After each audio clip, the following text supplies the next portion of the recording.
Hello guys, welcome back to my YouTube channel education for all. तो दोस्तों, आज हम लोग आपके सामने एक नया वीडियो लेके आ गए हैं एक नए चैप्टर के साथ, जो कि है socialism in Europe and the Russian revolution.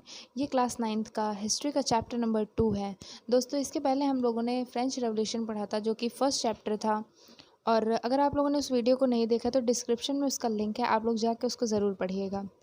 तो आज हम लोग अपने चैप्टर को देखते हैं, रशियन रेवोल्यूशन को। तो चलिए स्टार्ट करते हैं आज का चैप्टर।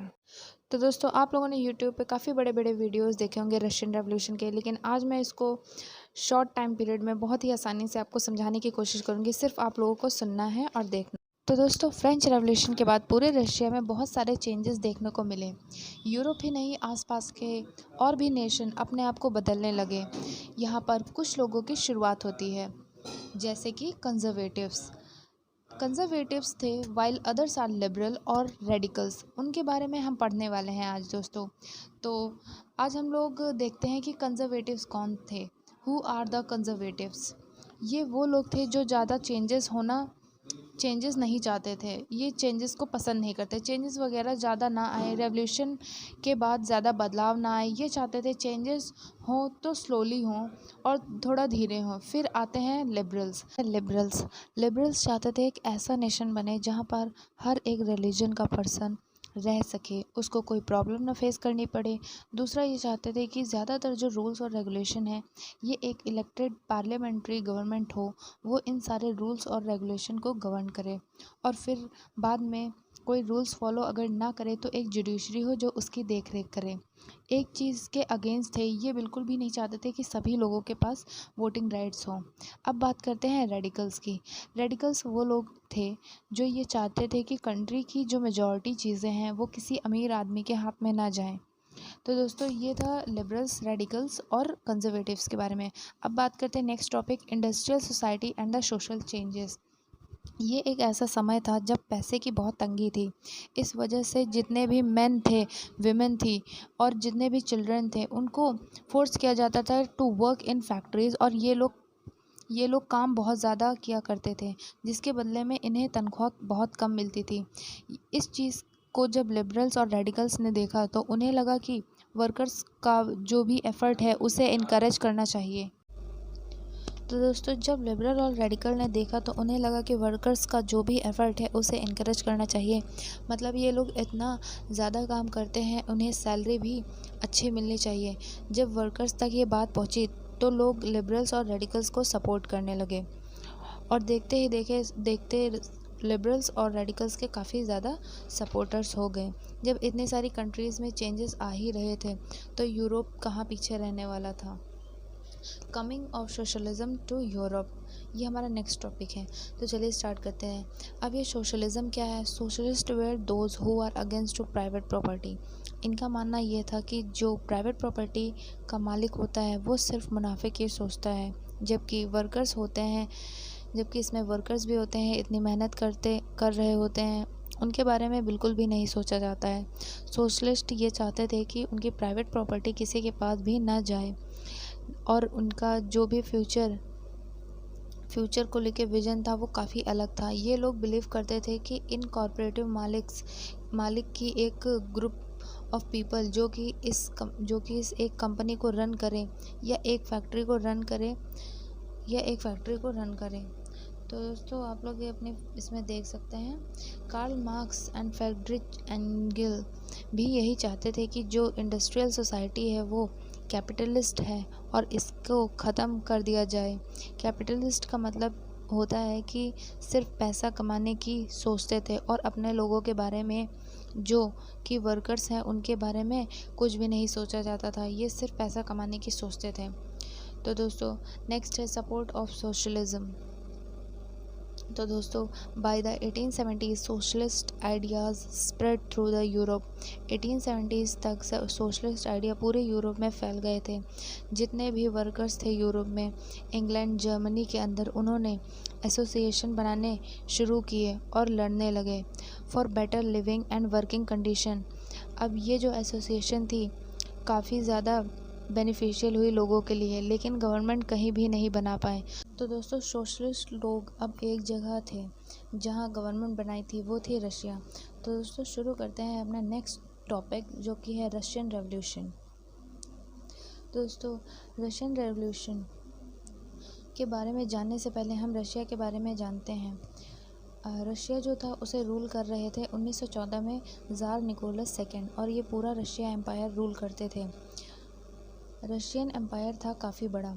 आज का जो रशिया आप देखते हैं मैप पे उससे काफ़ी बड़ा। उस समय रशिया में Finland, Latvia, Lithuania, Estonia, part of Poland, Ukraine and Belarus, ये सारी जगह भी आया करती थी। तो दोस्तों ये आप लोग मैप पे देख सकते हैं, आप लोग की एनसीईआरटी की बुक में ये मैप दिया हुआ है, काफ़ी महत्वपूर्ण है आप लोग के पॉइंट एग्ज़ाम के लिए, तो आप लोग देख लीजिएगा। जो नेक्स्ट टॉपिक है इकोनॉमी एंड सोसाइटी। तो दोस्तों रशियन एम्पायर के दौरान जो इकोनॉमी और सोसाइटी थी उसकी बहुत ही बुरी हालात थे। बहुत सारे ऐसे लोग थे जो चैरिटेबल किचन के अंदर खाना पड़ता था, मतलब कि ये एक ऐसा किचन था जहाँ पर फ्री में फूड मिलता था, और ये लोग पुअर हाउसेस में रहते थे जहाँ पे सैनिटेशन बहुत ही पुअर था, जहाँ गरीब लोगों को जगह मिलती है रहने के लिए। ये काफ़ी बुरी हालात में रहते थे। About 85% of Russian empire population earn their living from agriculture. The industries were limited in numbers now. Workers were divided into groups, but they did unite to strike work when they were dissatisfied. Peasants had no respect for nobility, very unlike the French peasants. तो दोस्तों socialism in Russia, जितनी भी political party थी Russia में वो सारी illegal थी before 1914। 1900 में एक Russian socialist democratic labour party बनती है। This party struggle to give peasant their right over land that belong to the nobles. The party is divided into 2 groups. First group था जो Bolshevik group, and the second group is Menshevik. The Menshevik party was Vladimir Lenin led the Bolshevik group। तो जो हमारा next है a turbulent time, the 1905 revolution। Liberal wanted to end the autocracy of Tsar Nicholas। तो friends liberal ये चाहते थे कि राजा का राज खत्म हो जाए, ज़ार राजा उसका राज एंड हो, और थोड़े समय के लिए लोग जो ज़ार राजा था उसको पागल समझते थे, क्योंकि वो बार बार जापान पे अटैक करवाता था, लड़ाई करवाता था और हार जाता था। अब ये लड़ाई इसलिए कर रहा था क्योंकि इसे जापान की कुछ ज़मीन चाहिए थी।